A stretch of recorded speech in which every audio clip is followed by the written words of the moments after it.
Ẹ káàsán, orúkọ mi ni Tomiwa. Irun mi wá láti Faith Stylist. Jewelry mi mo jí láti sister mi. Aṣọ mo rà láti TikTok. Bàtà mo rà láti TikTok. Ẹ ṣé o, beauty mi wá from Ọlọ́run àti màmá mi. Ẹ ṣé o.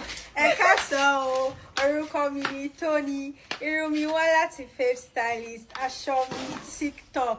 Earring mi Lagos Market. Mi ò ra bàtà o. Mi ò jí bracelet láti sister mi o. Ẹ káàsán o, orúkọ mi ni Tomisin. Irun mi Faith Stylist. Aṣọ mi TikTok. Mi ò wọ bàtà o. Mi ò jí kọ́kọ́ o. And then jewelry mi Lagos Island. Beauty Ọlọ́run àti màmá mi.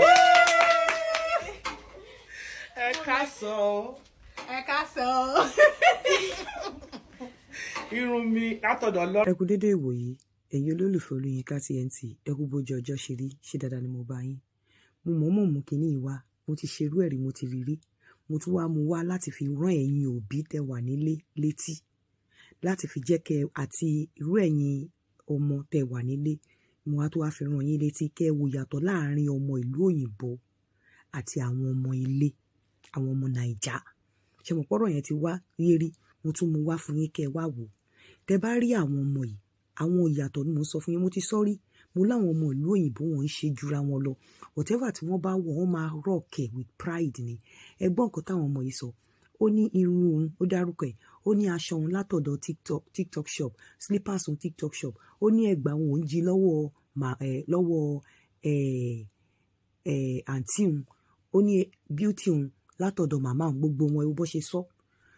Bọ̀bọ̀ tó máa ń ṣe Google of Lagos yẹn, tẹ́ bá rí àwọn ọmọ kéékèèké rí ẹgbẹ́ ọmọ yìí bẹ́ẹ̀. Tó bá ṣe bá wọn ní say damn, say massive baby, wá máa ṣèkì fùrù ẹ̀ báyìí.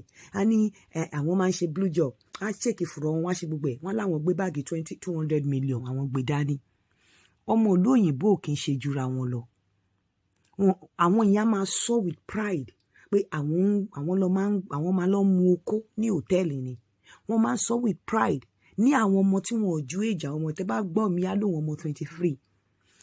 Àwọn yìí ò tiẹ̀ kí ń sọ pé ìyá àwọn ra nǹkan fáwọn rárá. Wọn ò ń sọ pé àǹtí àwọn á sọ fún yín pé àwọn ń gbé níbì kan. Àwọn máa ń lọ bíyàn kan ní Lẹ́kí. Àwọn ń lo báàgì 200 million. Àwọn ń lo aṣọ 2 million. Àwọn ọmọ tó ti já. Èjì àwọn ọmọ kéékèèké tẹ́ ń rí ni ò tó ti já lẹ́yìn ìyá wọn. Ṣùgbọ́n àwọn ọmọ ìlú yìí tó bá ra aṣọ ní Primark, wọ́n á rọ̀kẹ̀, wọn ò ní parọ́. Gbogbo nǹkan tí wọ́n sọ tẹ́ gbọ́ yẹn òótọ́ ni. Àwọn òbí tó dẹ̀ wà nílùú ìtọ́lọ́mọ obìnrin, wọ́n máa ń mójútó ọmọ wọn ju àwọn òbí tó wà nílé lọ. Nítorí àwọn òbí tó wà níbí báyìí mọ̀ wípé táwọn ọmọ wọn tó bá ti pé 18 bí, ìjọba sì lè intervene tó bá mẹ́sàn pẹ̀lú àwọn ọmọ ẹ̀. Ẹ wo bí àwọn ọmọ yìí ṣe dárúkọ pé ìyá àwọn ló tọ́jú wọn.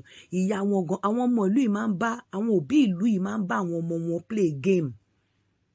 Irú èmi ń sìn ní weekend, ọmọ mi obìnrin Akínmi Mọ́lá Aníyá jẹ́ ká lọ ká rìn. Níjọ́ tí irú Sunday tí mi ì bá lọ sí gym, á ní ká rìn. Tẹ́ bá rí mi ní gym most of the time àjọ máa ń wà ńbẹ̀ ni, especially tó bá jẹ́ àárọ̀ tí ò kì í ṣe alẹ́, àjọ máa wà ńbẹ̀ ni. Kò dẹ́ ń ṣèmi nìkan, àwọn òbí ìlú yìí wọ́n máa ń ní listening ears fáwọn ọmọ wọn. Wọ́n máa ń gbúrò, wọ́n máa ń gbọ́ ọmọ wọn nítorí ọmọ wọn máa ń lè bond mọ́ wọn dáadáa. Wọn ò ń ṣaṣẹ́wó pé kán lọ ta òbò wọn nítorí pé wọ́n fẹ́ gbé nǹkan tó wà expensive. Wọn ò kì í ṣe. Ẹ dẹ̀ rí pé age tó máa ń wà láàárín ẹni tó máa ń fẹ́, wọn ń gbà ju ọdún 2, ọdún 3 lọ́wọ́ wọn. Tó bá ti ń dọdún 4, wọn á ló ti hold, ó ti dàgbà jù. Torí wọn ò kì í fẹ́ obìnrin, wọn ń fẹ́ ọkùnrin nítorí owó ọwọ́ ẹ̀. Wọ́n máa ń believe pé àwọn náà mọṣẹ́ ṣe. Ló ṣe máa ń dà pé ńgbà míì wọ́n máa ń sọ pé wọ́n ní ìgbéraga. Àwọn ọmọ ìlú yìí wọ́n dẹ̀ máa ń ní dream. Wọ́n máa ń aspire láti wà great. Wọ́n máa ṣiṣẹ́, wọ́n máa lọ sí school. Nǹkan tó bá fẹ́ wọ́n máa fowó wọn rà. Tán bá lówó, wọ́n máa béèrè owó lọ́wọ́ màmá wọn. Wọn ò kí ń depend pé kán lọ tọrọ owó lọ́wọ́ ọkùnrin débi tí wọ́n máa sọ pé uncle ẹ fún wa ní charger tán máa fokó lọ̀ wọ́n. Ẹ wo àwọn ọmọ yìí, ká ní ilé ni àwọn ọmọ yìí wà. Wọ́n á ti máa fọwọ́ tẹ̀ wọ́n lọ́yàn lábẹ́ staircase ọ̀pọ̀lọpọ̀ wọn. Wọ́n á ti máa fọwọ́ wọ́rìn wọn ní gàgí. Uncle brother tó jọ ń sun yàrá á ti máa bọ́ pátá wọn láàrin òru. Àwọn ọmọ ìlú yìí yàtọ̀.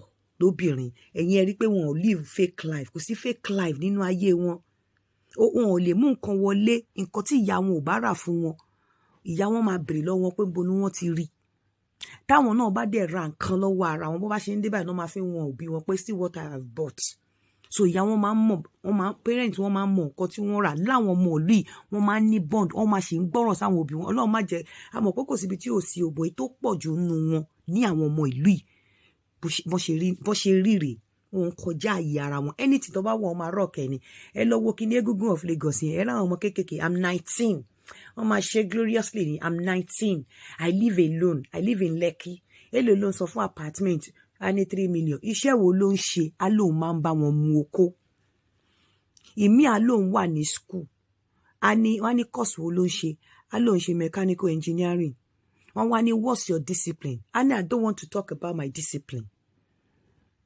wọ́n ní course wo ló ń ṣe á lóun ṣe mass com Egungun of Lagos òun ló máa bèrè lọ́wọ́ á ní which course á ní mass com á ní what's your discipline á ní no I don't want to talk about my discipline because ó parọ́ fake life ti bàgbé sí ayé àwọn ọmọ obìnrin Naija jẹ́ ayé ọ̀pọ̀lọpọ̀ wọn ó ti tralala ẹ lọ wo kíní Egungun of Lagos yẹn irú àwọn ọmọ yìí tí Egungun of Lagos bá pè wọn ò ní fún attention tó wọ́n ti mọ̀ pé category tó máa interview àwọn tó máa ń ṣèdí pẹ̀rẹ̀kẹ̀rẹ̀ tó máa wọ net ẹ̀rí mi á wọ ọṣọ báyìí gbogbo fùrù ẹ̀ lẹ́ máa wò ń ta á wá gbé báàgì dáná lóun ra ní 3 million iṣẹ́ wo ló ń ṣe á lóun òun bá wọn màsáàjì oko ìmí à máa mu sìgá lójú ẹ̀ bá lóun bá wọn màsáàjì oko ìyàtọ̀ lẹ́rí rè o inú àwọn ọmọ ìlú yìí àti àwọn ọmọ Naija àwọn ọmọ tó dàgbà sílùú yìí wàláì wọn ò ní ta òbó wọn nítorí owó wọn ò ní fàgbàlagbà irú wọn ló máa yarí pé àwọn ò lè ṣe second wife because wọ́n máa ń